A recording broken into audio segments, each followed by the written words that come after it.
Shalom. Shalom. Sekali lagi shalom. Shalom. Boleh lambaikan tangan tinggi-tinggi Bapak Ibu Saudara.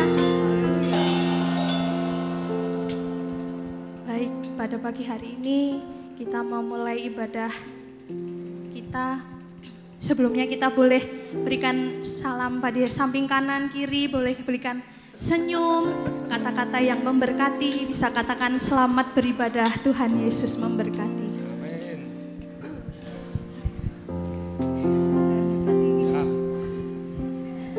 Mari kita mau sama-sama berdoa. Terima kasih Tuhan, terima kasih Yesus, terima kasih Roh Kudus. Karena kemurahan-Mu Tuhan, karena anugerah dan kasih-Mu, kami boleh berada di tempat ini Tuhan, untuk sebentar memuji, memuliakan nama-Mu Tuhan. Pagi hari ini kami rindu Tuhan, memberikan pujian terbaik kami Tuhan, penyembahan terbaik kami Tuhan, hanya bagi kemuliaan nama-Mu saja ya Bapa.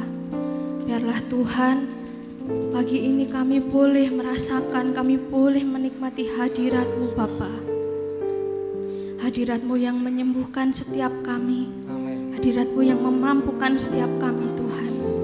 Sebab satu hal yang kami tahu Tuhan, pada saat kami Tuhan boleh memuji, memuliakan nama-Mu Bapa, kuasa-Mu bekerja bagi setiap kami. Kami yang datang dengan kelemahan tubuh Tuhan, boleh diberi kesembuhan, boleh dikuatkan Tuhan. Kami yang datang dengan perasaan Tuhan yang berputus asa Bapa, boleh memperoleh pengharapan yang daripada Tuhan. Kami yang datang Tuhan dengan berkekurangan, boleh Tuhan cukupkan, Tuhan berkati dengan berkelimpahan Bapa. Terima kasih Bapa, terima kasih Yesus, terima kasih Roh Kudus. Kami mau naikkan setiap pujian penyembahan kami yang terbaik Tuhan, hanya bagi kemuliaan nama-Mu saja. Haleluya. Ku naikkan pujian bagimu, buat semua perbuatanmu. Sungguh mulia dan sempurna kasih-Mu yang Engkau beri. Naikkan pujian bagimu, buat semua pengorbananmu. Yesus Kau layak terima semua hormat dan pujian selamanya. Ya Tuhan, sebab tiada pengorbanan besar yang lebih daripada pengorbanan-Mu. Sama-sama katakan, Tiada pengorbanan besar yang sanggup selamatkan nyawa. yang sanggup selamatkan nyawa. Selain yang Engkau kerjakan atas hidupku, Salib-Mu Tuhan, salib-Mu buktikan nyata kasih yang sesungguhnya.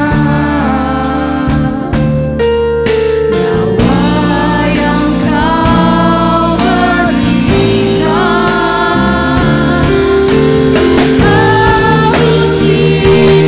untuk tebus hidupku. Naikkan pujian bagimu, buat semua perbuatanmu.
Amin. Amin. Haleluya.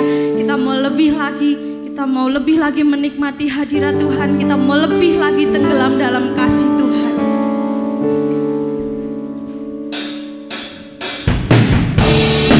Kami datang bawa pujian kami Tuhan.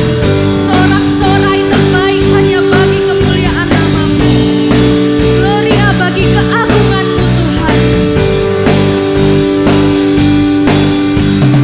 Kami datang bawa pujian, bersama memuji-Mu Tuhan. Satukan suara dan nyanyikan sorak kemenangan. Gloria,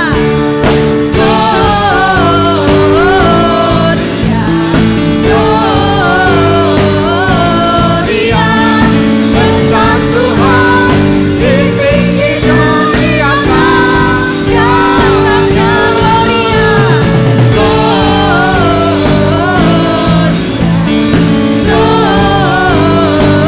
Gloria, besar Tuhan, ditinggikan pujinya. Gloria, haleluya.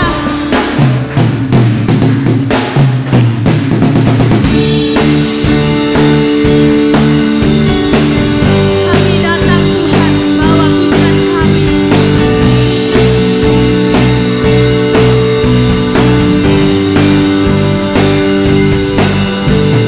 Kami datang bawa pujian, bersama memuji-Mu Tuhan.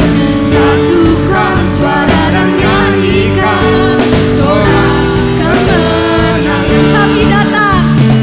Kami datang bawa pujian, bersama memuji-Mu Tuhan.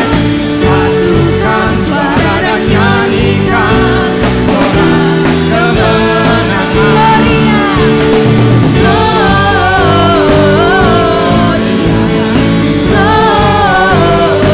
Gloria, besar Tuhan, ditinggikan di atas segalanya.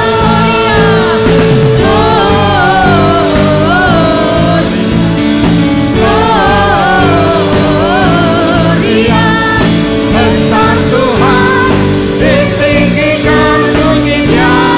Gloria, haleluya. Kami mau beri kemuliaan Tuhan. Kemuliaan, beri kehormatan, beri pujian, semua untuk-Mu. Beri kemuliaan, beri kehormatan, beri pujian. Gloria, beri kemuliaan, beri kehormatan, beri pujian, semua untuk-Mu. Beri kemuliaan, beri kehormatan, beri pujian.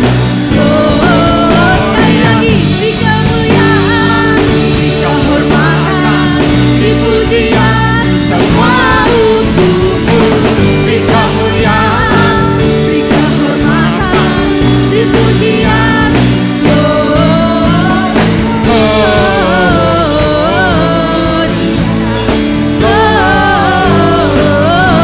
Gloria, besar Tuhan, ditinggikan di atas segalanya.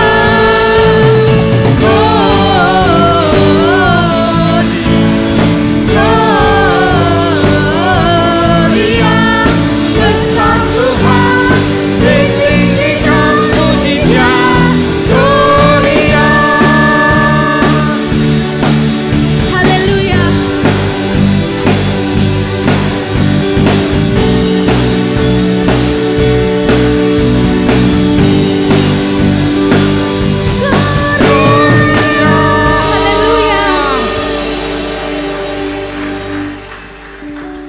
Haleluya. Masih kuat berdiri?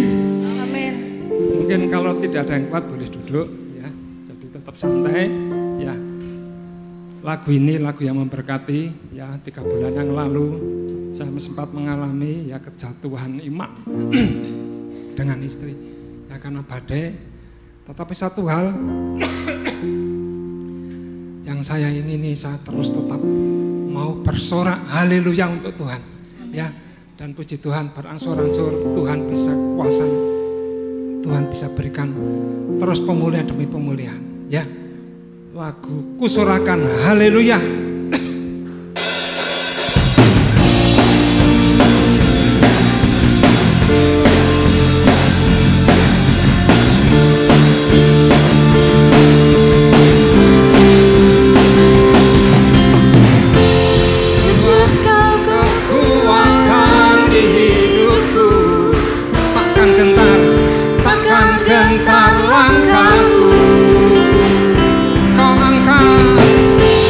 Oh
Ya, pujian ini kadang-kadang ya, kalau kita dengan sungguh-sungguh, ya kuasanya itu hebat. Ya bukan hanya kadang-kadang, tetapi itu pasti. Karena ini lagu profetik sebenarnya. Kalau Bapak Ibu punya yang namanya masalah, ya bisa dengan sungguh-sungguh, ya pulang dari tempat ini pasti akan mengalami sesuatu yang berbeda. Amin Bapak Ibu. Amin. Ya, haleluya. Nanti sebelum firman kita angkat satu pujian yang menjadi kesaksiannya. Jadi Bapak Ibu saat kena masalah persoalan bukan hanya doa, tetapi yang Bapak Ibu ya kerjakan Tuhan ini apa? Kita meminta anugerah biar Tuhan itu hadir, memberikan hikmat pengertian, mengetuk dengan apa? Pertobatan, ya, dengan pengakuan, biar Tuhan berkenan memberikan kasih karunia. Dan yang terakhir mencari dengan apa? Dengan iman. Ya kemarin saya kerjakan hal ini dan puji Tuhan sudah ada tanda-tanda Tuhan turut bekerja di dalam segala perkara yang saya hadapi. Amin. Haleluya.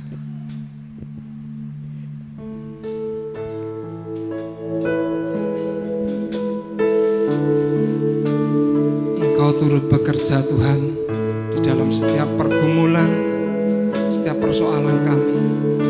Untuk itu Bapak, ini nyanyian kami, ini pujian kami.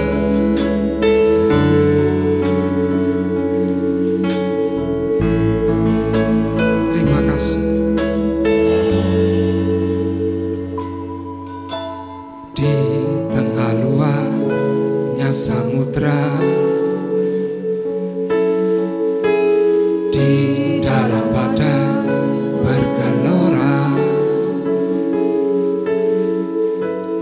Kaulah jangkar hidupku,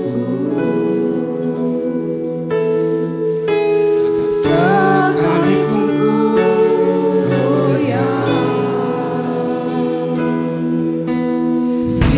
Firman terangi langkahku, sumber damai dalam hidupku. Ku aman di dalam penyertaan-Mu sempurna.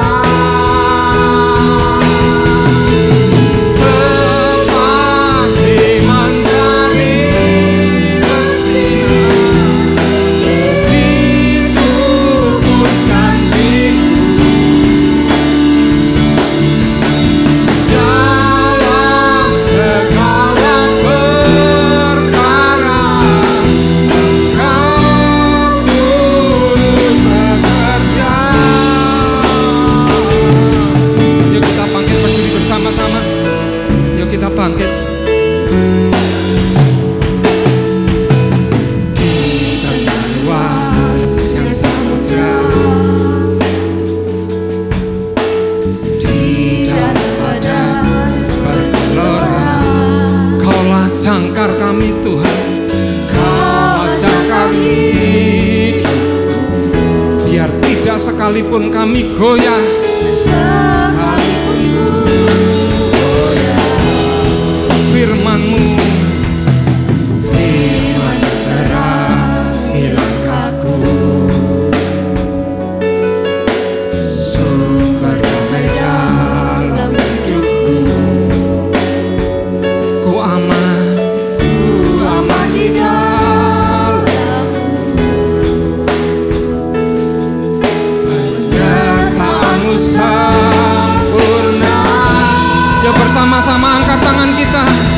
Sepasti mentari bersinar, begitu pun janji-Mu. Yakini, yakini. Dalam segala perkara Engkau turut bekerja. Sepasti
tidak sia-sia. Tuhan mau memberkati kita, mau mengurapi kita, mau membekali kita, memberikan kepercayaan bagi kita. Yesus,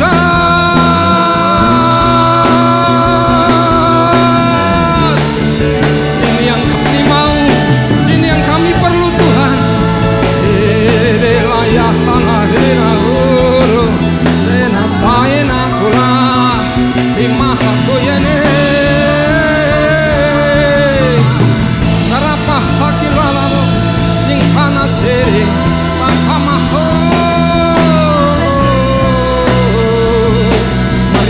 Hadir mengalir sebelum kami dipenuhi firman-Mu Bapa. Kami minta kuasa-Mu Roh Kudus mengalir setiap kami, lawat setiap kami Bapa. Ini yang kami perlu di dalam nama Tuhan. Terima kasih, terima kasih, terima kasih. Sepasti mentari bersinar, percaya begitu pun janji-Mu dalam segala perkara, dalam segala perkara Engkau turut bekerja. Sepasti mentari bersinar. Saya serahkan kepada Bapak Gembala.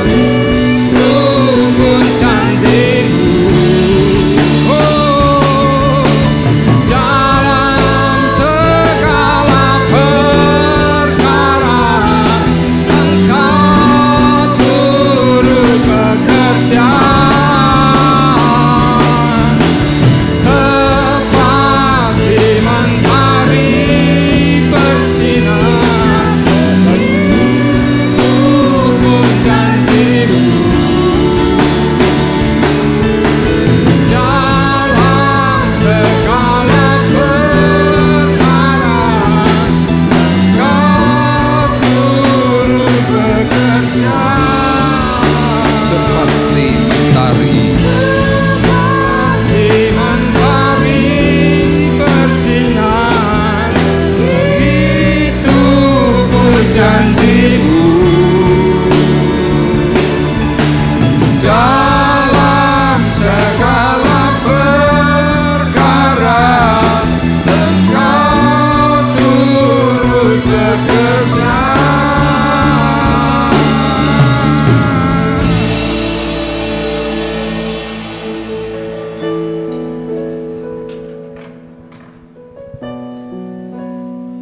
Kami sungguh percaya kepada Tuhan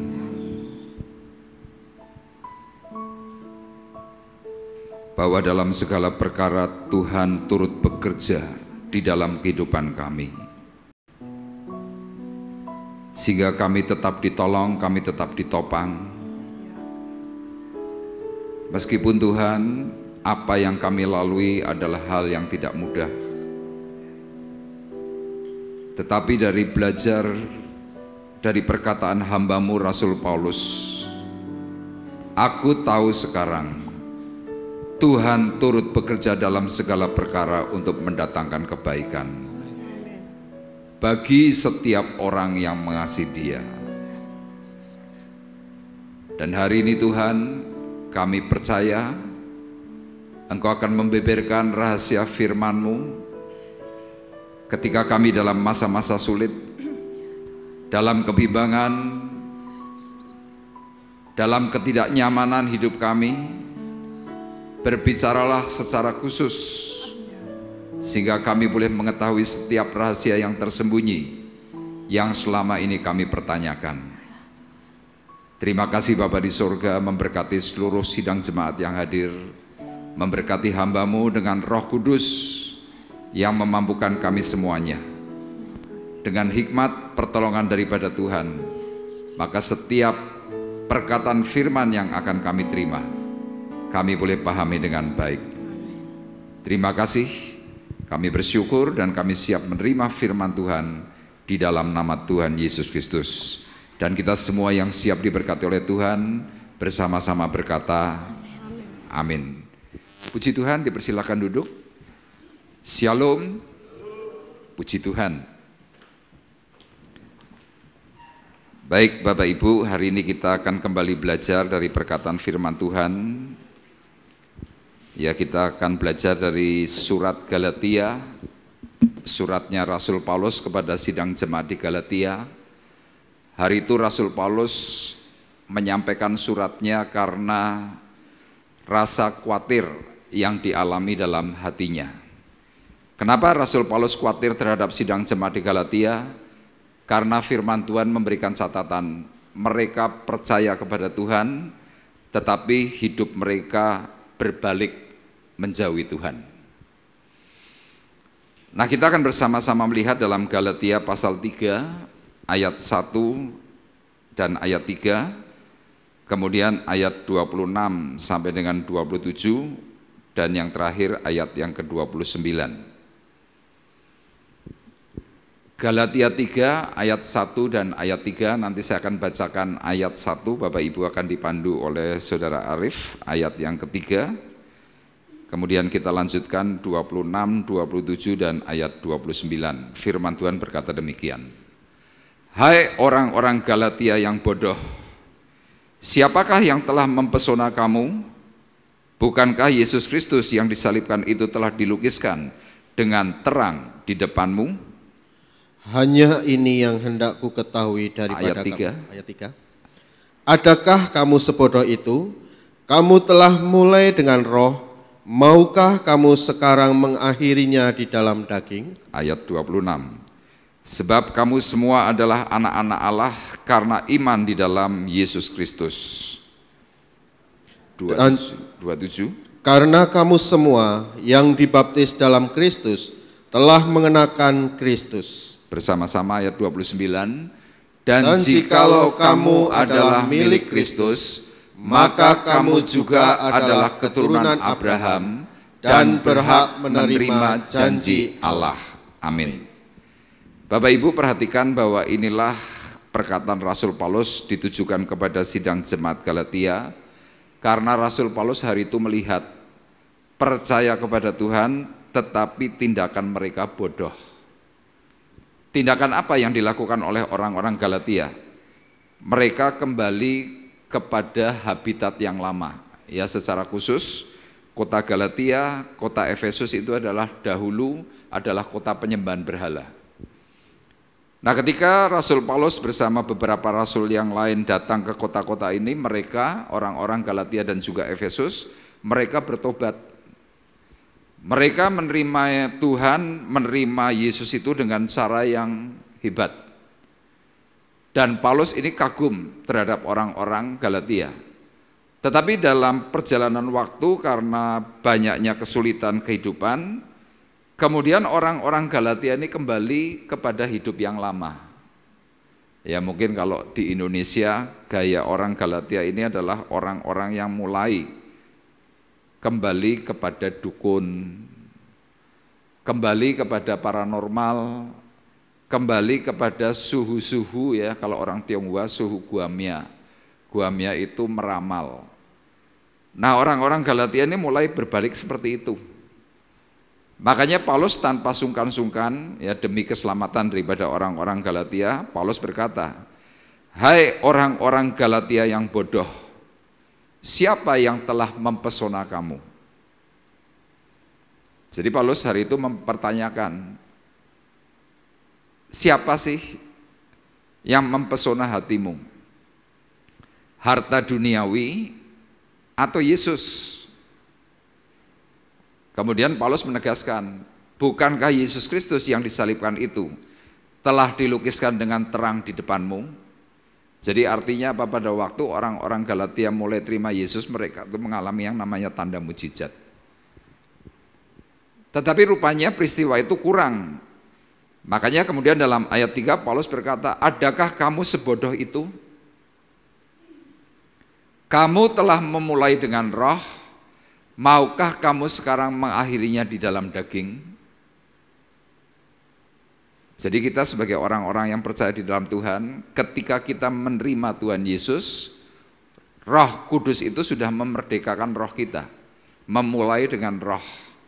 Tapi dalam perjalanan waktu, tiba-tiba kita kembali kepada dunia kita yang lama. Kalau terjadi sesuatu, firman Tuhan berkata, kamu mengakhirinya di dalam daging. Nah, Paulus di sini memberikan banyak penjelasan, kemudian dia mengingatkan dalam ayat 26. Sebab kamu semua adalah anak-anak Allah.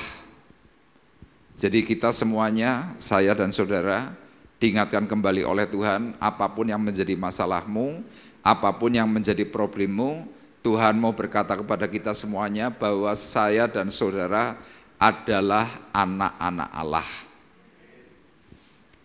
Melalui apa? Melalui iman di dalam Yesus Kristus. Ini yang namanya adopsi. Kemudian kita yang sudah dibaptis diingatkan oleh Tuhan, karena kamu semua yang dibaptis dalam Kristus telah mengenakan Kristus. Jadi tanpa sadar, tanpa bisa dilihat, masing-masing kita ini sudah memakai jubah kemuliaan, mengenakan Kristus di dalam diri kita. Nah, sewaktu kita menjadi anak-anak Tuhan yang sudah mengenakan Kristus di dalam diri kita, Tuhan mengingatkan kembali dalam ayat 29, jikalau kamu adalah milik Kristus, maka kamu juga adalah keturunan Abraham dan berhak menerima janji Allah. Jadi saya dan saudara diingatkan, meskipun Anda hari ini susah, hari ini Anda problem, kalau Anda sampai kembali ke dalam dunia yang lama, Tuhan ingatkan, kamu adalah anak-anak Allah, kamu adalah milik Kristus, dan milik Kristus pasti akan menerima yang namanya janji kemuliaan. Nah, Paulus menuliskan perkataan ini kan dengan tegas. Ya, kalau istilah hari ini mungkin Paulus ini rasul yang galak. Kenapa? Kata-katanya itu menyengat. Ya, kalau seperti saya sebagai hamba Tuhan, sebagai gembala, nggak mungkin mengatakan kepada Bapak Ibu yang sedang berbuat salah dengan perkataan, kamu goblok, gitu kan nggak mungkin. Bodoh gitu nggak mungkin. Kenapa? Jemaat bisa marah. Tapi Rasul Paulus tanpa sungkan demi keselamatan daripada orang-orang yang dilayani, dia berkata apa? Orang-orang Galatia yang bodoh. Ya, saya membayangkan satu kata ini, kalau seandainya ada gembala yang ngomong seperti itu, mungkin jemaatnya bisa habis. Ya, kita sebagai gembala mencoba lunak, mencoba memberikan senyum terbaik, mungkin kadang-kadang lupa memberikan salam, orang bisa mental dari gereja. Lah bagaimana kalau seandainya mungkin perkataan hamba Tuhan itu berkata dengan tegas meskipun untuk keselamatan jemaat. Nah, orang kadang-kadang tidak mau tahu. Makanya Pak Bekti sebagai senior gembala selalu mengingatkan, obat yang pahit itu pasti menyembuhkan. Tapi kalau obat yang manis mendatangkan penyakit. Nah, tetapi rupanya kita sebagai anak-anak Tuhan kerap kali lebih suka mendengar hal-hal yang manis daripada hal yang pahit. Nah, salah satu contoh bukti adalah orang-orang Galatia. Awalnya mereka dibimbing oleh Paulus itu dengan lembut, dengan baik-baik, tapi ternyata mereka kemudian berbalik. Nah, di sini saya tuliskan next. Ya, meskipun kita adalah anak-anak Tuhan, tetapi pada kenyataannya anak-anak Tuhan yang dikhawatirkan oleh Paulus karena hidupnya itu tidak berbadan pada ajaran Kristus. Ya, saya dan saudara ini anak-anak Tuhan. Tetapi kalau kita banyak mau mengevaluasi dan banyak mau memperhatikan apa yang sudah didapat dari kehidupan kita karena pengajaran Tuhan, belum tentu itu prakteknya benar, belum tentu. Nah, Paulus kemudian menuliskan dalam Galatia pasal 4 ayatnya yang ke-7 sampai dengan ayat yang ke-11. Saudara perhatikan. Jadi kamu bukan lagi hamba, melainkan anak. Jikalau kamu anak, maka kamu juga adalah ahli-ahli waris oleh Allah. Dahulu ketika kamu tidak mengenal Allah, kamu memperhambakan diri kepada Allah-Allah yang pada hakikatnya bukan Allah. Ya, ini kita bicara soal agama lama. Sebelum kita dimenangkan, kita dulu menyembahnya adalah menyembah berhala. Kita hari itu bisa sungguh-sungguh. Padahal Tuhan mengingatkan, itu bukan Allah. Nah, ada satu kekhawatiran dari kehidupan Rasul Paulus, apa? Orang-orang yang katanya sudah terima Yesus, yang katanya sudah sungguh-sungguh. Dalam ayat 9 Paulus berkata, tetapi sekarang sesudah kamu mengenal Allah, atau lebih baik sesudah kamu dikenal Allah, bagaimanakah kamu berbalik lagi kepada roh-roh dunia yang lemah dan miskin, dan mau mulai memperhambakan diri lagi kepadanya? Jadi Rasul Paulus ini hari itu bingung. Loh, katanya sudah kenal Tuhan. Kamu sudah dikenal oleh Allah, kamu mengenal Allah itu sudah termasuk baik. Tapi gara-gara karena sebuah persoalan, balik lagi. Ya, balik lagi yang hari ini biasanya yang dahulu mungkin perokok, dulu sudah berhenti merokok sewaktu bertobat, karena persoalan kita sekarang kumat. Dulu yang peminum sudah berhenti minum, karena sebuah persoalan konflik, minum lagi. Dulu yang biasa kita pergi ke dukun, ke orang pinter, ya karena sebuah persoalan, dulu kita sudah bertobat, sekarang balik lagi ke situ. Ini yang kadang-kadang membuat Tuhan itu bingung. Kemudian dilanjutkan dalam ayat yang ke-10 dan 11. Kamu dengan teliti memelihara hari-hari tertentu. Ya, ini bicara soal Hong Shui kalau orang Tionghoa. Sampai hari ini masih loh banyak Bapak Ibu orang Kristen Tionghoa kalau mau bangun rumah pintunya dihitung. Anak tangganya juga dihitung. Makanya kalau anak tangga itu hitungannya mesti selalu hitungan ganep. Kenapa? Karena katanya kalau ganep itu bagus.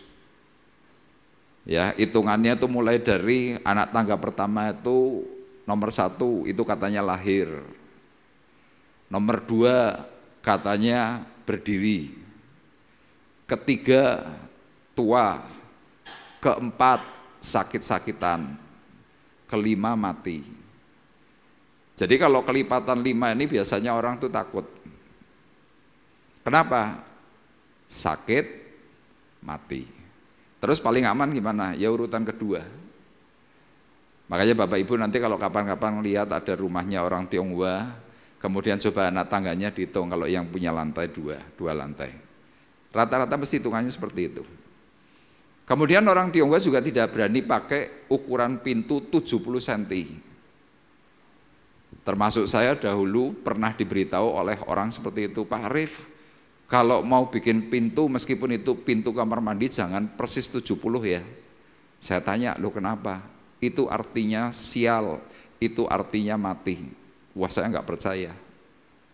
Kemudian orang ini berkata, kalau Bapak nggak percaya, Bapak beli garisannya orang mati. Jadi ternyata ada penggaris, itu untuk ukuran-ukuran Hong Shui, itu ada. Nah ternyata 70 itu kurang lebih artinya sial, mati. Makanya orang Tionghoa kalau pakai ukuran itu nggak mau. Terus ngakalinya gimana? 69,5 atau 70,5 atau 71 supaya apa? Aman. Kita yang hari ini mungkin modern seperti yang dikatakan oleh Rasul Paulus, memelihara hari tertentu dan bulan. Apa itu? Horoskop. Anda masih percaya dengan sio? Siomu apa? Babi, oh tukang turu. Siomu apa? Sapi, oh kerja keras. Siomu apa? Monyet, oh tukang tipu. Lah kita ini manusia Allah kok dipadake karo binatang. Anda manusia atau binatang? Halo? Lah tapi kok kenapa percaya itu? Kemudian orang modern yang lain mulai percaya juga dengan horoskop, perbintangan.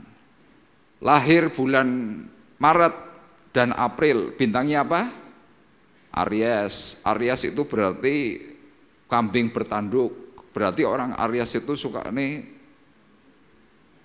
nyeruduk. Bintangmu apa? Karpikron, gambarnya apa karpikron? Kalau nggak salah ini ya, orang nyunggi air ya, wah pekerja keras, uripmu susah. Lah kok percaya gitu? Kita semuanya adalah anak-anak Tuhan, amin. Nah Paulus mengingatkan ada orang yang masih memelihara hari tertentu, masih memelihara bulan-bulan tertentu, masa-masa yang tetap dan tahun-tahun itu semuanya dihitung. Nah perkataan yang terakhir dari Rasul Paulus, dia berkata, aku khawatir kalau susah payahku untukmu telah sia-sia.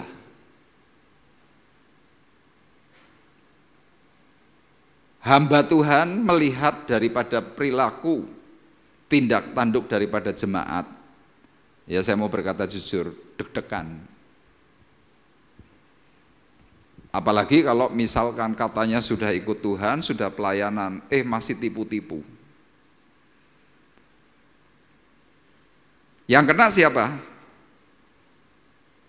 Gereja, pendeta, terakhir Tuhan. Nanti terakhir yang ini selalu ditanya, wong kaya agamane apa? Kristen. Oh, sing melu Yesus kuwi. Ini loh yang dikatakan oleh Paulus, aku khawatir kalau susah payahku untukmu telah sia-sia. Makanya melalui perkataan firman Tuhan pagi hari ini saya memberikan tema melewati rintangan hidup. Ya, problem-problem yang dialami oleh sidang jemaat Galatia itu adalah rintangan kehidupan. Saudara kalau tidak diberitahu melalui perkataan firman Tuhan, rintangan itu akan jadi hambatan. Tapi puji Tuhan kita punya Tuhan yang baik, punya Rasul yang mau membeberkan akan isi hati Tuhan. Bagaimana caranya bisa melewati rintangan hidup. Nah saya memberikan tujuan, menangkis pola jahat iblis. Ya iblis itu selalu punya pola, Bapak Ibu boleh cek, polanya itu sama. Cuma perbedaannya apa? Kita kurang waspada sehingga menganggap, pekerjaan iblis ini beda. Padahal polanya itu selalu sama.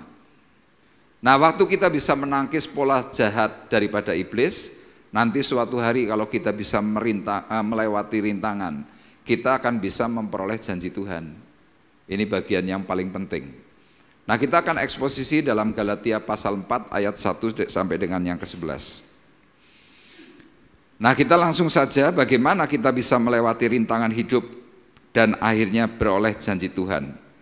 Yang pertama dalam ayat 1 dan ayat yang kedua, ya saya menuliskan kesimpulannya adalah kita harus mau rela di bawah asuhan. Orang yang hidupnya gagal, orang yang hidupnya pada akhirnya itu terpuruk karena apa? Tidak rela untuk diasuh. Tidak rela untuk dimentor. Kenapa? Merasa sudah hebat, merasa sudah pinter. Nah secara khusus kalau kita bergerak di dalam bidang rohani, biasanya hamba-hamba Tuhan, pelayan-pelayan Tuhan, termasuk pendeta-pendeta, itu diaturnya itu susah. Jadi dalam kumpulan pendeta itu ada yang namanya sinode. Tempat kita nama sinodenya adalah GBT, Gereja Bethel Tabernakel seluruh Indonesia, itu sinode. Berapa hamba Tuhan yang masuk dalam sinode GBT? Secara catatan kurang lebih sekitar 1.400 hamba Tuhan. Itu terdiri dari pendeta, PDM, pendeta muda, dan pendeta pratama. Kemudian ada pendeta staf khusus. Jadi ketika kami kumpul, ya biasanya itu sekitar 3-6 bulan atau setahun sekali itu dalam raker. Salah satu contoh, hamba Tuhan, ya saya bukan menjelek-jelekan hamba Tuhan. Kalau suruh daftar, angel minta ampun. Makanya sewaktu kita ada rakerda di bulan Oktober, tahun berapa itu? 2021 atau 2022. Kita sudah membuka pendaftaran itu 3 bulan. Tapi sampai dengan min 15 dari hari H, yang daftar itu baru mungkin cuma 1/3. WA, diingatkan dan lain sebagainya. Daftarnya tuh paling rame itu kira-kira kurang 5 hari. Paling pusing siapa? Bagian akomodasi. Repot. Kenapa? Karena harus menyediakan hotel, dakdikduk. Hotel sudah dipesan. Tapi yang daftar kok nggak ada. Kenapa mereka tidak mau melakukan instan cepat? Pertama, gampang ke. Sama dalam sidang jemaat juga seperti itu. Kita merasa sudah tahu firman, kita sudah merasa hebat, kita merasa ngerti segala sesuatunya. Sehingga pada waktu di mana kita diarahkan, kita mau diasuh, biasanya berontak. Ya, dalam ayat 1 dan ayat 2 Bapak Ibu perhatikan. Yang dimaksud ialah selama seorang ahli waris belum akil balik, sedikit pun ia tidak berbeda dengan seorang hamba. Sungguh pun ia adalah tuan dari segala sesuatu. Tetapi ia berada di bawah perwalian dan pengawasan sampai pada saat yang telah ditentukan oleh bapaknya. Jadi Bapak Ibu perlu ketahui, di hadapan Tuhan, saya dan saudara itu belum sampai masa akil balik. Akil balik itu usia berapa kurang lebih? 12, 13, 14, 15, 16, sampai 17 tahun itu akil balik. Jadi selama usia itu belum terpenuhi, firman Tuhan berkata, ia tidak berbeda dengan seorang hamba. Jadi saya dan saudara di hadapan Tuhan secara rohani, ini masih dalam tanda kutip status itu hamba. Belum sampai posisi sebagai anak yang benar. Nah, sebagai seorang anak yang belum sampai kepada akil balik, kita ini harus diasuh, dimentor. Nanti saya akan jelaskan dalam surat Efesus. Paulus menegaskan kepada orang-orang Galatia, kenapa hidupmu melenceng? Kenapa engkau keluar jalur? Kenapa engkau kembali lagi kepada duniamu yang lama? Kamu nggak mau diasuh. Paulus mengingatkan, tetapi ia berada di bawah perwalian dan pengawasan sampai pada saat yang telah ditentukan oleh Bapak. Jadi kalau saudara tanya Pak Arif sebagai pendeta, sebagai gembala, berarti Bapak masih di dalam asuhan? Saya jawab iya. Kalau Anda bertanya, kalau begitu Bapak dimentor oleh siapa? Saya dimentor oleh Pak Bekti, saya dimentor oleh Pak Ian. Sebagai apa? Sebagai senior pemimpin. Jadi ketika saya punya problem, pemimpin melihat saya problem, saya dipanggil. Saya diarahkan, saya diberitahu, yang ini boleh, yang ini tidak boleh. Yang ini baik, yang ini tidak baik, saya diberitahu. Salah satu contoh, ini perkara-perkara yang kelihatan sepele, tetapi saya diingatkan oleh Pak Ian.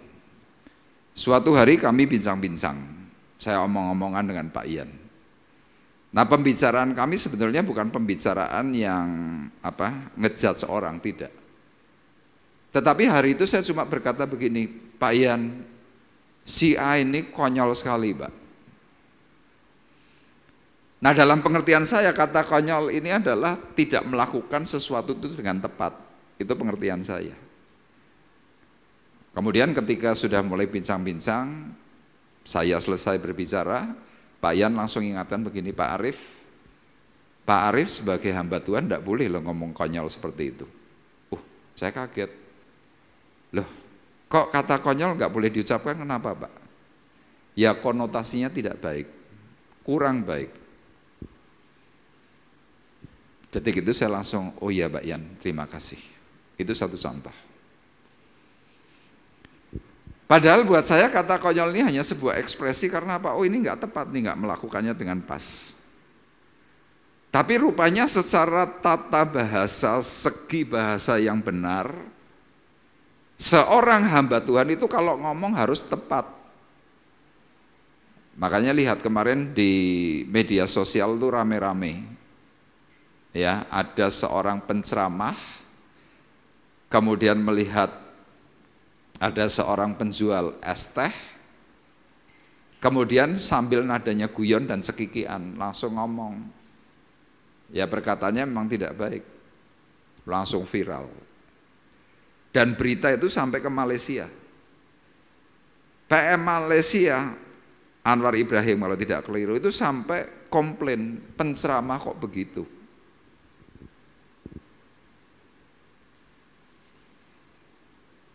Jadi siapapun kita, saya dan saudara, kedudukanmu apapun, engkau mungkin rohaniwan, engkau mungkin bisnismen, engkau mungkin sudah hidup dalam pelayanan. Tapi Bapak Ibu perlu ingat, kita ini masih di dalam perwalian. Kita ini masih belum sampai kepada masa akil balik, belum. Makanya kata akil balik itu kalau dalam bahasa asli memakai kata nepios. Apa itu nepios? Nepios itu kalau dalam bahasa Inggris memakai kata not speaking child. Artinya apa? Anak yang belum bisa bicara dengan baik. Anak kecil, misalkan usia 2 tahun, 1 tahun, 1,5 tahun. Katakanlah mulai dari usia 1 tahun atau 1,5 tahun, anak kecil bisa ngomong enggak? Bisa. Tapi artikulasi kata-katanya belum jelas. Makanya orang tua ngajari apa? Mama. Biasanya anak kecil paling cepat ngomong itu kalau nyebut mama. Mama, mama, mama, mama. Kalau suruh nyebut ibu, angel. Bisanya nyebutnya cuma mama. Coba sebut ibu. Ayo nak sebut ibu. Tidak bisa. Tapi kalau mama, mama, itu sudah alamiah. Suruh nyebut bunda, tambah angel. Sampai dengan usia-usia tertentu, anak bisa ngomong. Tapi dalam kata asli itu nepios, not speaking child, artinya apa? Perkataan itu belum sempurna, komunikasinya belum sempurna. Makanya anak kecil kalau ngomong gimana ya ngawur. Nah kalau ada anak kecil ngomong ngawur, kita sebagai orang yang sudah dewasa, komentarnya apa? Oh dasar sah cilik.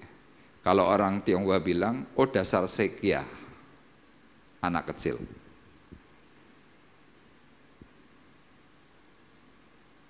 Nah karena kita masih nepios, kita masih belum bisa berbicara secara baik, Tuhan menyediakan pengasuh.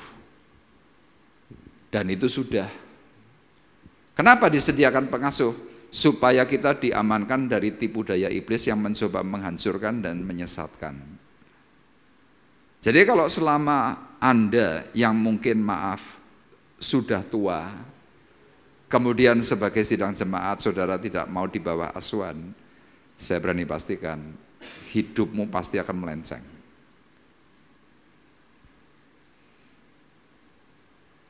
Tapi pada umumnya kita harus berani jujur. Jemaat diberi khotbah keras, nggak senang. Diberi khotbah yang teguran, nggak senang. Termasuk hamba Tuhan atau pendeta itu nggak disenangi kalau punya karunia kenabian. Kenapa? Mesti kesannya galak. Tapi jemaat akan senang sekali dengan hamba Tuhan yang model gimana? Khotbahnya lucu, empuk, lembut. Kemudian kalau kita mempunyai salah, hamba Tuhan cuma berkata apa? Oh enggak apa-apa, lumrah, enggak apa-apa. Gerejanya mesti kebak. Kenapa? Merasa dibela. Tapi khotbah-khotbah keras seperti halnya perkataan Rasul Paulus, hei kamu orang-orang Galatia yang bodoh. Paulus enggak disenangi. Tapi dia terus mengingatkan. Kita lihat Efesus 4. ayat 11 sampai 16. Ya, ini cukup panjang, tetapi saya perlu bacakan untuk Bapak Ibu. Dan ialah yang memberikan baik rasul-rasul maupun nabi-nabi, baik pemberita-pemberita Injil maupun apa saudara? Gembala-gembala dan pengajar-pengajar. Ini yang namanya apa? Pengasuh. Kita dalam bidang rohani diberi oleh Tuhan itu pengasuh. Mulai dari rasul, nabi, penginjil, gembala, guru. Saudara hidup di dalam kerohanian, Anda harus jadi anggota gereja. Harus. Loh Pak, kenapa harus? Iya, Anda di bawah asuhan. Oh Pak, saya manusia bebas, saya tidak mau diatur. Ya boleh. Tapi di hadapan Tuhan, Anda sudah punya yang namanya roh independence. Independen itu adalah roh yang tidak mau diatur. Makanya banyak sekali orang-orang mendirikan persekutuan, orang-orang mendirikan yang namanya mungkin tempat doa. Kalau ditanya, Anda di bawah asuhannya siapa? Di bawah naungannya siapa? Oh, saya di bawah naungannya Tuhan Yesus. Saya ingatkan Bapak Ibu, Anda tidak perlu datang ke tempat persekutuan itu. Kenapa? Rohnya independen. Roh independen itu nular. Kalau sudah nular, itu akan amat sangat sulit untuk bisa diatasi. Kenapa? Ya merasa hebat, oh aku bisa khotbah, aku bisa nyanyi, aku bisa nginjil, aku bisa menyelamatkan orang, aku bisa bantu orang. Iya, tapi itu bukan dari Tuhan. Loh Pak, masa sudah nginjil bukan dari Tuhan? Itu yang namanya roh penyesat. Kenapa perlu yang namanya gembala?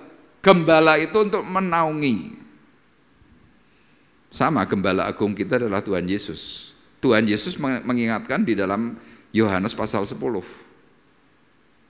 Kalau ada orang lain datang melompat jendela, itu bukan gembala. Melompat jendela itu artinya apa? Memberikan jalan pintas. Loh, sekilas persis, sekilas mirip. Nah, yang paling bahaya kalau di dalam gereja, yang paling sulit tunduk kepada gembala itu siapa? Rasul dan nabi. Makanya rasul dan nabi itu selalu bentrok dengan gembala. Kenapa? Merasa hebat. Tapi kalau kita belajar dari Alkitab, siapapun rasulnya, siapapun nabinya. Paulus itu rasul, tapi dia selalu kembali ke base camp. Apa itu? Yerusalem. Jadi Paulus itu meskipun menginjil ke Korintus, ke Efesus, ke Tesalonika, ke Galatia, dia pergi kemana-mana. Tapi selalu kembali ke base camp. Lapor kepada siapa? Kepada para penatua. Disebut siapa? Soko guru jemaat. Ada Petrus, ada Yakobus, ada Yohanes. Loh, padahal kalau secara status Rasul Paulus itu paling hebat di antara mereka. Tapi kenapa Paulus itu mau tunduk? Kenapa dia mau datang kembali ke Yerusalem? Dia di bawah asuhan. Makanya kita semua yang hari-hari ini mungkin berpikir aku nggak perlu diasuh.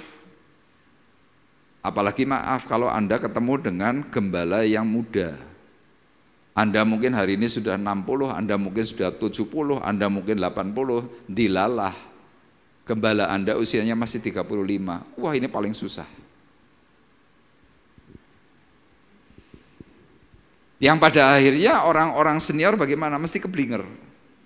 Kenapa? Tidak mau diatur. Orang-orang senior pasti merasa bahwa aku lebih hebat. Kamu belum lahir, aku sudah pelayanan. Tapi Bapak Ibu perlu ingat, yang namanya institusi, yang namanya jawatan, ya bukan jabatan, jawatan, itu diatur oleh Tuhan. Makanya 5 unsur ini dalam gereja nggak bisa hilang. rasul, nabi, penginjil, gembala, pengajar, guru. Nah, gembala ini posisinya paling nggak enak karena secara gambaran ini gembala ini kan jari manis. Jari manis itu bisanya cuma manggut-manggut. Wah, ini. Coba goyang kanan kiri sana, yang goyang semua. Tapi coba ini kan enggak bisa. Kalau jempol masih bisa nih. Halo, halo, apa kabar? Bisa. Telunjuk bisa juga, halo, hei, lagi ngapain kamu, sambil tunjuk-tunjuk bisa. Ini juga masih bisa, masih bisa. Tapi coba manis, gembala, gak bisa. Isonnya cuma ya. Besok makannya ini ya, ya. Jangan ini ya, jemaat kamu. Sudah isonnya mantuk-mantuk. Guru masih bisa gerak juga, bebas. Makanya kenapa perlu asuhan, perlu naungan, perlu mentor, tujuannya ini. Untuk memperlengkapi orang-orang kudus bagi pekerjaan pelayanan, bagi pembangunan tubuh Kristus.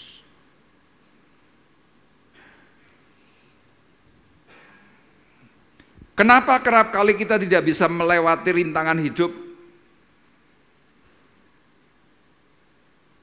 Kita tidak rela untuk diasuh. Jadi anggota jemaat, iya, betul. Tapi mau nggak diarahkan kalau waktu salah? Nggak mau, itu hakku.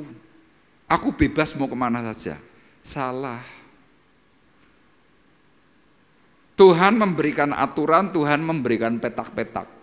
Makanya kalau Bapak Ibu belajar dari sekolah teologi, bicara tentang Nuh. Nuh diperintahkan oleh Tuhan bikin apa? Perahu, kapal besar.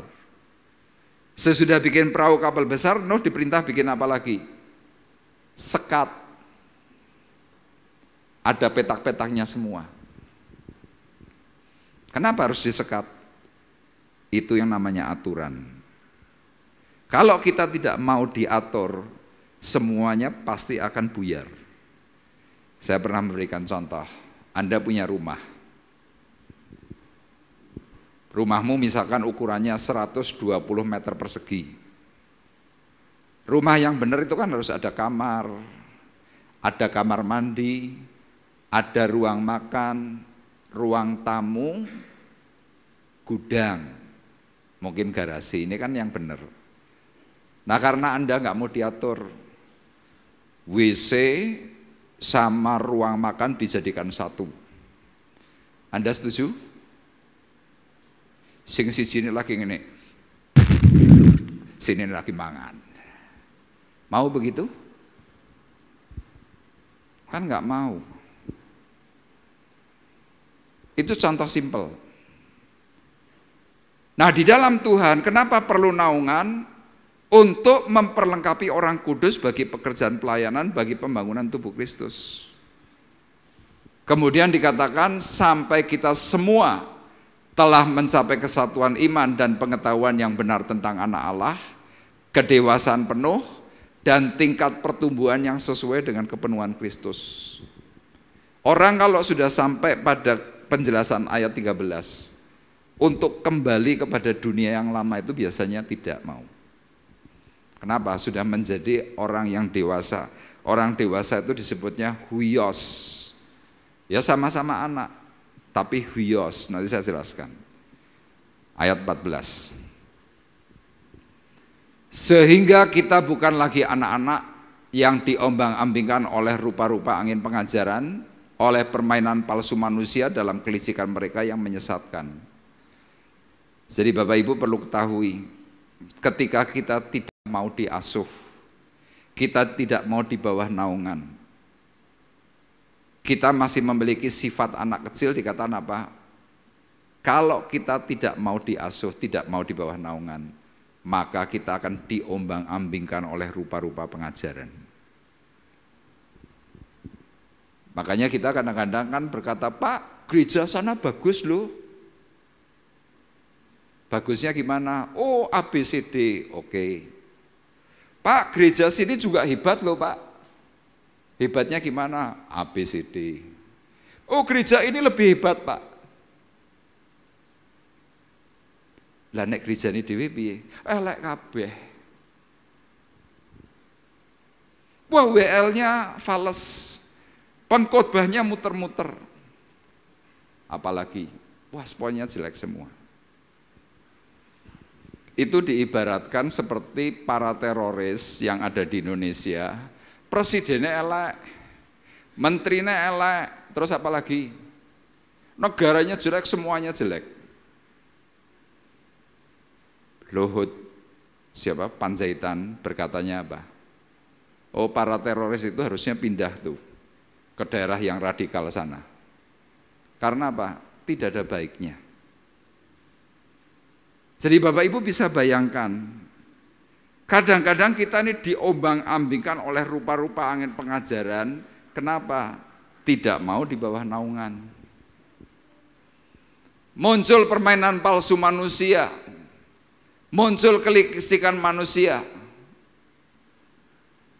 Kita yang masih anak-anak itu mudah disesatkan. Makanya lihat, penculikan anak itu kan gampang.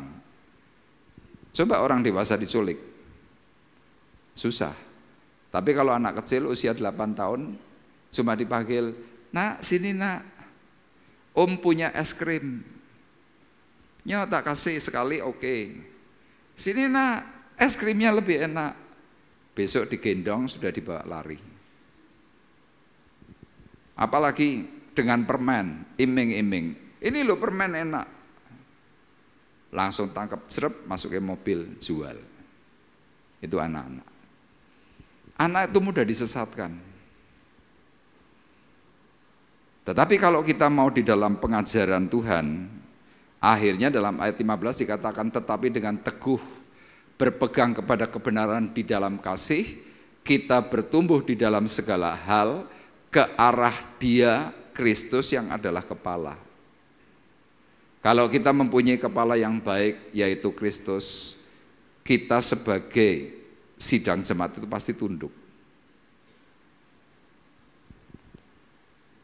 Waktu kita mengalami ketundukan, apa yang terjadi? Yang terakhir ayat 16.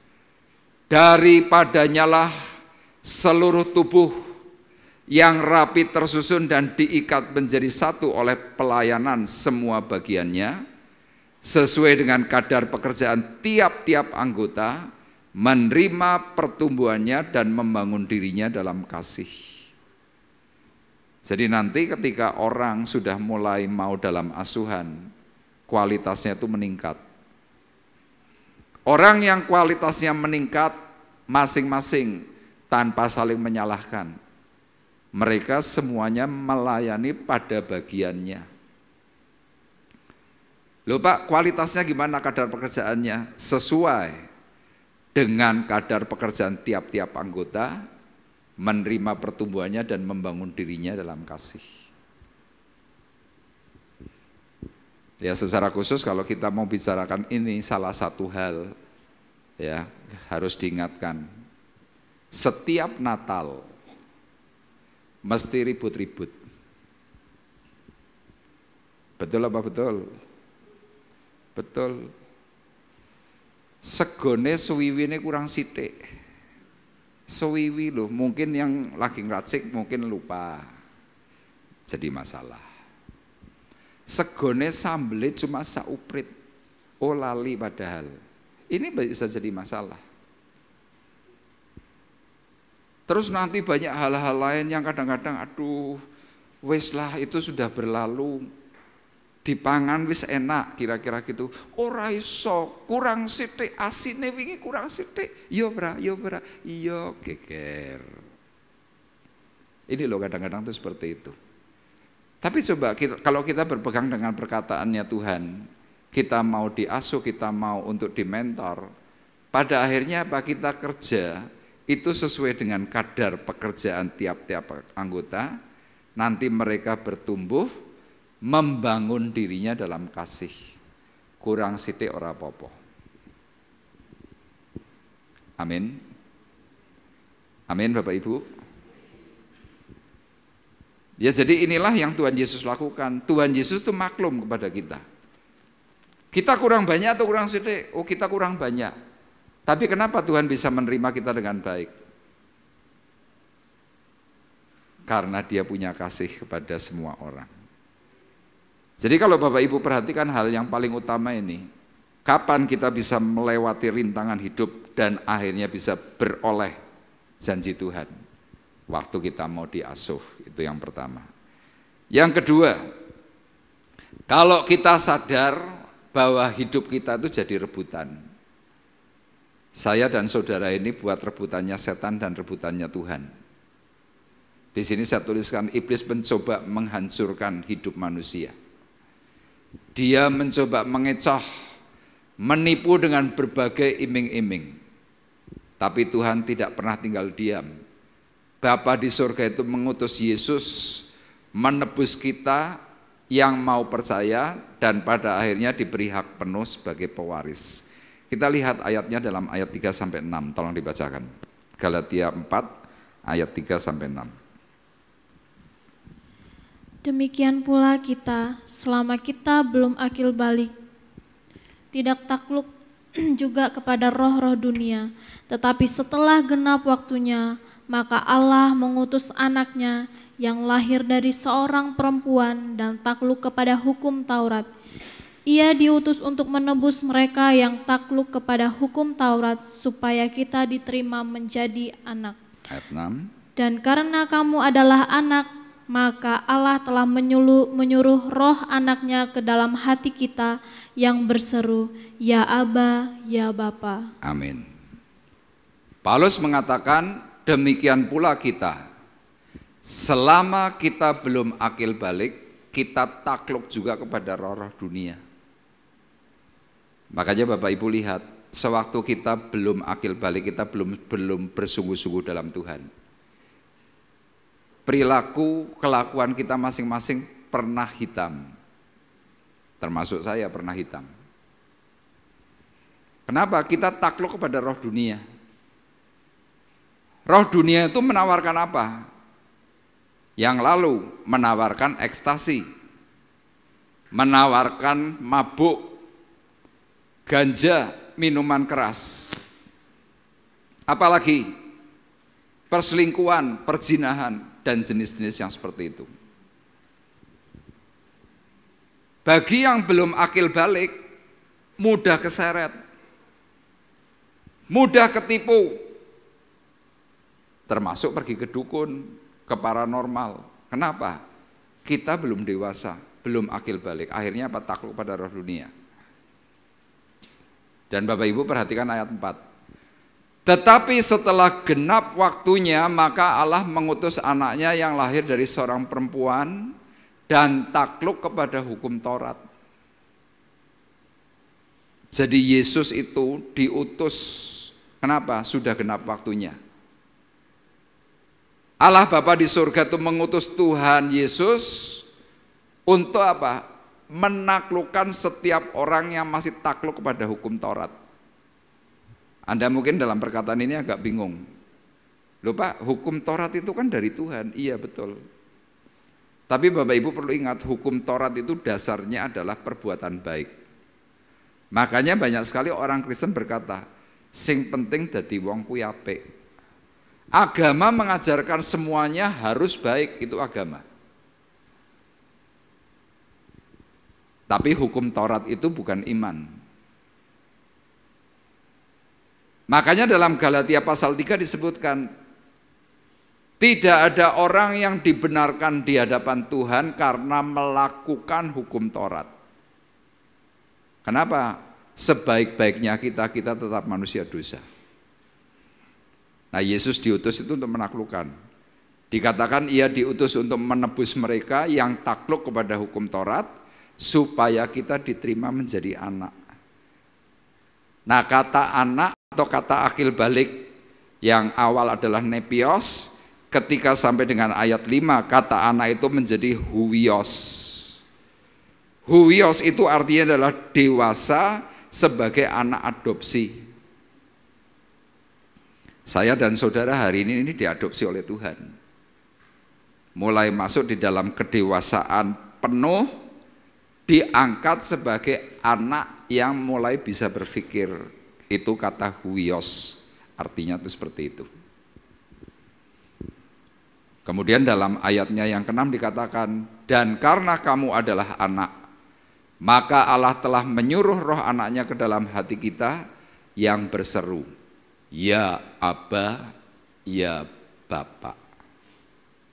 Makanya kan ada pujiannya yang berkata seperti itu, Aba Bapa, Aba Bapa, Kau segalanya bagiku.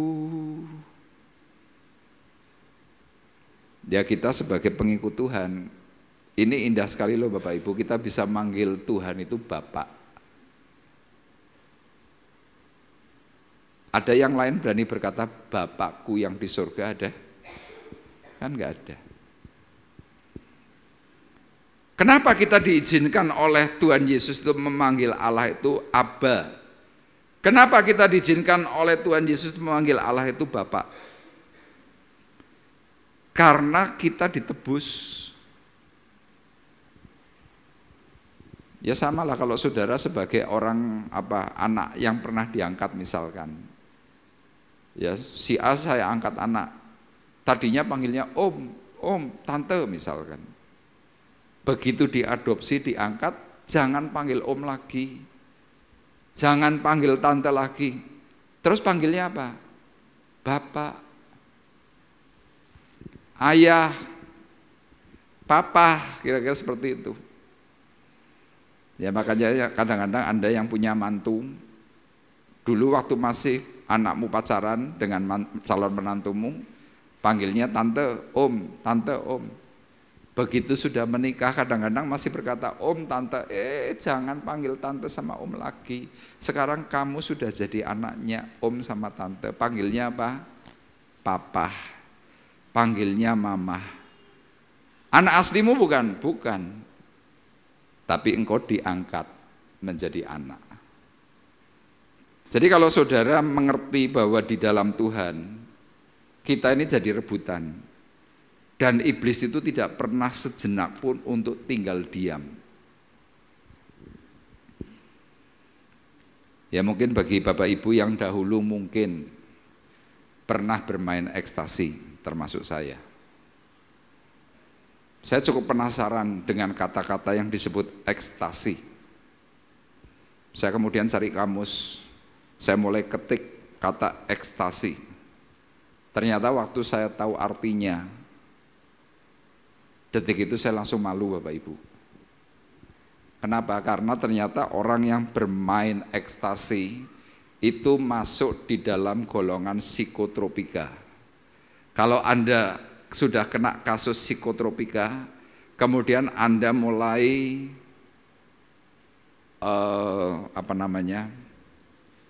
konsultasi dengan dokter, ternyata golongan itu Anda harus dibawa ke psikiater, bukan kepada psikolog. Kalau Ibu Rini ini psikolog. Bedanya apa psikolog dengan psikiater? Psikolog hanya bisa konsultasi, tapi tidak bisa memberikan resep dokter. Tapi kalau psikiater, dia konsultasi plus bisa memberikan resep. Nah, psikiater itu biasanya kerjanya di rumah sakit jiwa, dokter. Namanya dokter psikiatri. Nah, kata ekstasi itu dalam ilmu kedokteran jiwa diambil dari kata ekstase. Bahasa Yunaninya itu ekstasis. Saudara tahu artinya itu? Ini yang tadi saya sebutkan, saya malu. Artinya itu di luar diri sendiri. Padan kata di luar diri sendiri itu artinya apa? Kentir, gila.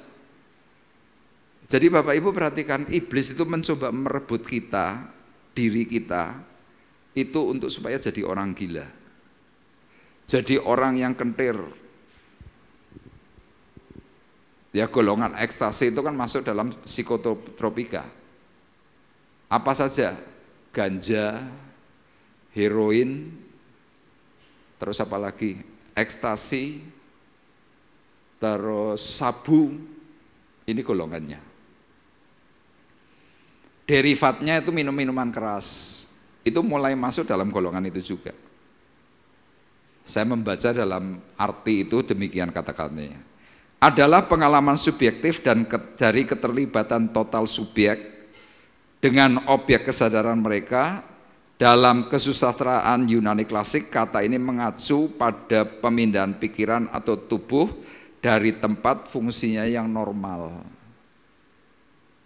Jadi orang kalau lagi bermain ekstasi, contoh ya, ini contoh.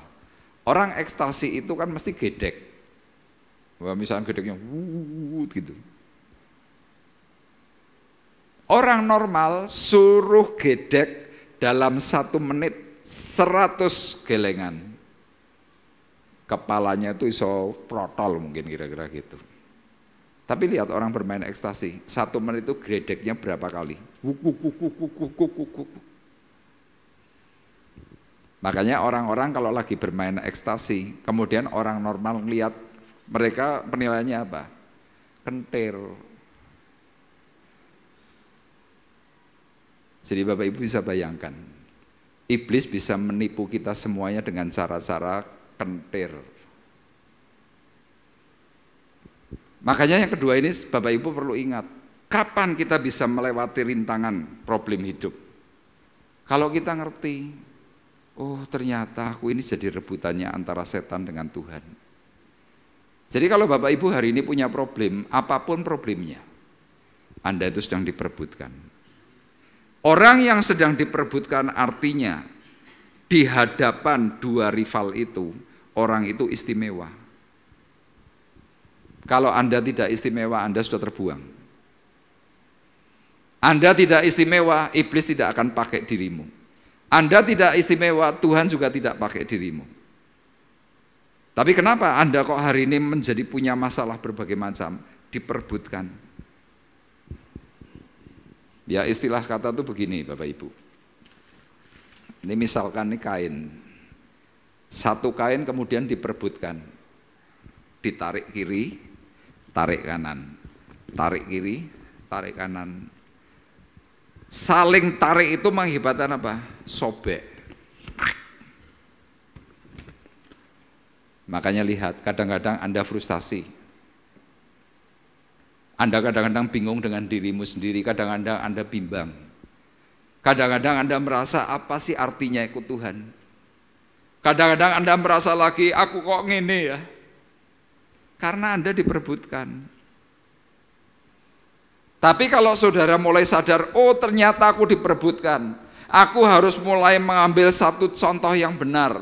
Aku harus datang kepada Kristus. Aku harus mengikut Tuhan dengan benar. Maka engkau akan punya keamanan.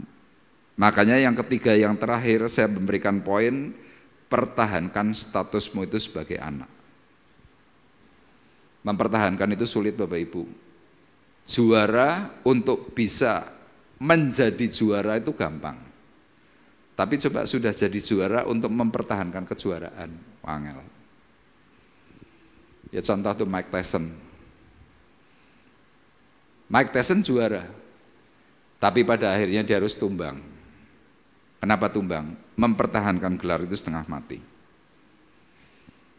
Ayat terakhir dalam ayat 7 berkata, jadi kamu bukan lagi hamba, melainkan anak. Jikalau kamu anak, maka kamu juga adalah ahli waris oleh Allah. Kenapa Rasul Paulus mengatakan dalam ayat 7? Itu sebagai pengingat. Saya dan saudara itu diingatkan oleh Tuhan, kamu bukan lagi hamba, kamu anak Tuhan. Ya, sekarang Anda boleh sentuh kanan kirimu, beritahu kamu anak Tuhan, bukan hamba. Amin. Kadang-kadang kan kita rancu Bapak Ibu, kita nggak ngerti kita sebenarnya anak siapa. Makanya kadang-kadang kita lagi gendong anak kita aja kita tanya, "Dang kintung, anake sapa kowe?" Lah kowe bapak ibu ora ngerti ki anake sapa. Saya dan saudara adalah anak Tuhan. Amin. Kenapa kita harus mulai memberitahukan, memperkatakan, mendeklarasikan bahwa aku anak Tuhan? Supaya iblis gentar. Tapi kalau kita selalu berkata, kowe anake sapa? Ora ngerti. Wah, sudah, itu bisa jadi bancaan. Kita bisa kalah. Makanya pagi hari ini mari kita bersama-sama yang mengingat bahwa kita adalah anak-anak Tuhan. Pertahankan statusmu sebagai anak Tuhan. Kapan? Dengan perisai iman. Dengan percaya penuh kepada Tuhan. Persenjatai dirimu dengan firman Tuhan. Maka keamanan, rintangan hidup itu bisa kita selesaikan dengan baik. Amin. Tuhan memberkati kita semuanya. Kita akan menaikkan pujian, basuh aku di dalam darahmu, anak domba.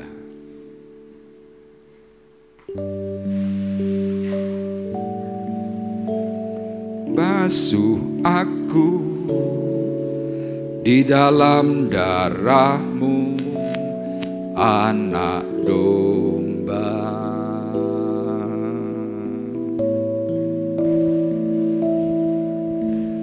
Jamah bibir, luruskan hatiku dengan roh-Mu.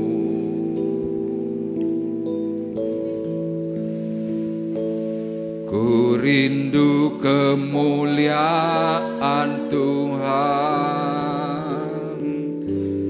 lebih dari segala harta. Jadikanku hamba berkenan kepadamu.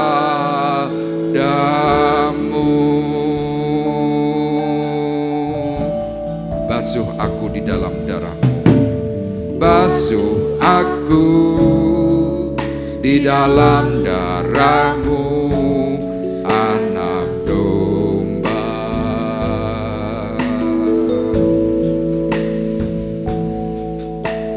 Jamah bibir, luruskan hatiku dengan roh-Mu.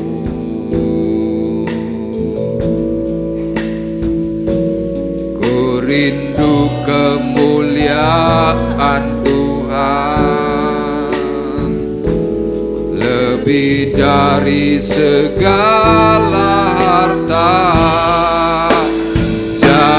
Jadikanku hamba berkenan kepadamu, lebih dari segalanya. Ku ingin Kau Tuhan, emas, perak dan permata.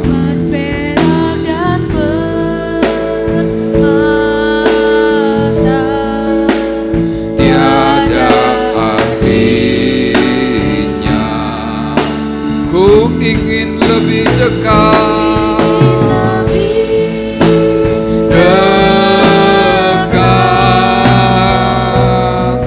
bersekutu denganmu.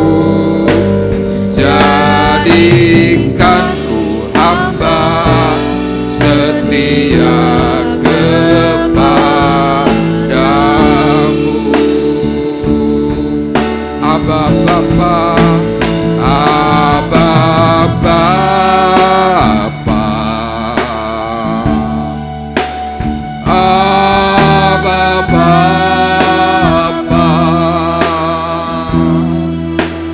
Kau segalanya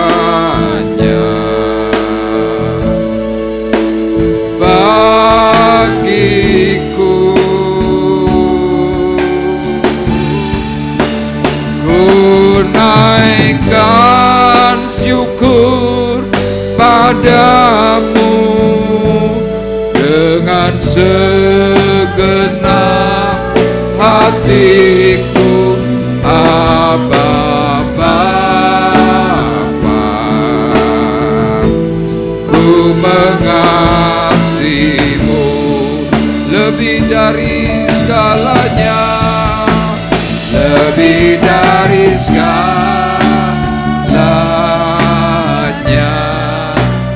ingin Kau Tuhan, emas perak dan permata, emas perak dan permata tiada artinya. Ku ingin lebih dekat. Saya undang Cicet untuk berdoa. Bersekutu denganmu, jadikanku hamba setia kepadamu.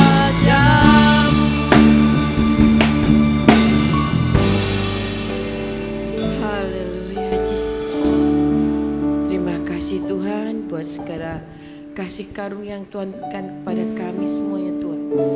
Kami percaya Tuhan Engkau selalu ada pada kami. Engkau selalu menyertai kami. Setiap langkah kami, setiap perjalanan hidup kami Tuhan. Kami percayakan ke dalam tangan-Mu setiap apa yang menjadi jalan hidup kami Tuhan. Karena kami mau dituntun oleh firman-Mu Tuhan. Kami menyerahkan ke dalam tangan-Mu segala apa yang menjadi pergumulan kami. Dan kami mau Tuhan hadirat-Mu selalu memenuhi kami, memberkati kami. Dan kami percayakan dalam tangan-Mu ya Bapa. Untuk semuanya Tuhan, segalanya Tuhan, kami hanya memiliki iman akan Engkau, percaya akan Engkau. Terima kasih buat segala firman-Mu Tuhan, buat segala apa yang menjadi firman-Mu saat ini. Kami mau Tuhan Engkau menguatkan kami, Engkau memberkati kami dengan Roh Kudus-Mu, sehingga kami kuat untuk melakukannya Tuhan. Kami percayakan juga Tuhan untuk hamba-Mu yang telah menyampaikan firman-Mu. Berkati Tuhan dengan hikmat marifat yang lebih Tuhan. Dan jadikan hamba-Mu Tuhan sebagai penyambung lidah-Mu Tuhan. Kami mau Tuhan Engkau selalu memberkati seluruh keluarganya, baik istri dan anaknya Tuhan. Kami percayakan juga seluruh jemaat di tempat ini Tuhan, Kau berkati, Kau urapi, penuhkan dengan Roh Kudus-Mu, dan berkati dengan roh yang menyala-nyala akan Engkau, terus melayani Engkau, mengasihi Engkau Tuhan. Kami pulang membawa berkat-Mu, kami pulang membawa sukacita damai sejahtera daripada-Mu, dan kami pulang membawa hadirat-Mu setiap hati kami Tuhan. Terima kasih Bapa. Sebentar juga kami percayakan dalam tangan-Mu semuanya Tuhan yang telah melayani. Engkau berkati juga Tuhan. Terima kasih Bapa. Segala puji hormat syukur hanya di dalam nama-Mu Tuhanku Yesus Kristus. Haleluya. Amin.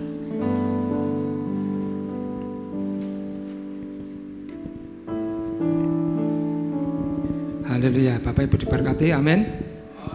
Ya, siapa yang diberkati oleh firman Tuhan? Yuk, kalau diberkati, siapkan kantong Bapak Ibu. Untuk sebentar kita akan memberikan persembahan ya, nanti biar Cida akan berdoa. Haleluya. Terima kasih Tuhan buat pagi yang indah ini Tuhan, untuk kami boleh kembali memuji memuliakan nama-Mu. Bahkan Kau juga telah memberkati kami dengan berkat firman yang daripada-Mu Tuhan. Tiba saatnya sebentar kami akan memberikan apa yang ada pada kami Tuhan. Dialah Tuhan, sucikan, kuduskan persembahan kami menjadi alat kelebaran kerajaan-Mu di tempat ini. Kau memberkati imamat-Mu yang akan menjalankannya Tuhan. Berkati mereka dengan berkat-berkat sepenuh yang daripada Engkau. Terima kasih Tuhan, kami mengucap syukur dan berdoa hanya di dalam nama Tuhan kami Yesus Kristus. Haleluya, amin. Ya, sambil Bapak Ibu, untuk dana Natal yang kurang lebih 25 juta, mungkin Bapak Ibu bertanya, Pak, kok besar sekali? Yaitu untuk salah satunya membuat kalender untuk souvenir sebagai souvenir tahunan. Kemudian juga untuk makan, ya makannya kalau tidak keliru 3 kali, Natal, tutup tahun, dan awal tahun. Dana total yang dibutuhkan kurang lebih 25 juta ya, termasuk juga untuk dekor dan lain sebagainya. Kemudian bagi yang mengerjakan dekor itu pada waktu bekerja mereka juga mendapatkan makanan pada waktu mereka kerja. Jadi dengan 25 juta itu kita bersama-sama dari kita untuk kita. Dana yang sudah masuk berapa Pak David?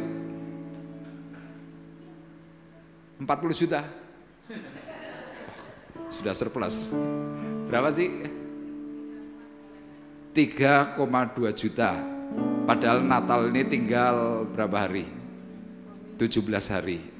Yuk kita memberikan korban syukur yang terbaik untuk Tuhan, bagi kemuliaan Tuhan, dan kita semua yang menikmatinya. Amin. Halo Bapak Ibu, puji Tuhan. Baik, kita akan bersama-sama mengakhiri perjumpaan ibadah kita. Saya undang kembali Bapak Ibu untuk bangkit berdiri, kita menaikkan doa kita di hadapan Tuhan. Tuhan, kami bersyukur untuk pagi hari ini karena Tuhan sudah menolong, memimpin kami semuanya. Bahkan Tuhan memberkati kami dengan firman yang mengingatkan kami mengarah kepada keselamatan kekal yang Tuhan ajarkan. Kami menerimanya dengan ucapan syukur, dan pada waktu pagi hari ini kami berdoa Tuhan, kami menyerahkan doa kami di dalam nama Yesus. Kami terus mengingat Tuhan akan saudara kami Bapak Wondo yang sampai hari ini masih mengalami sakit.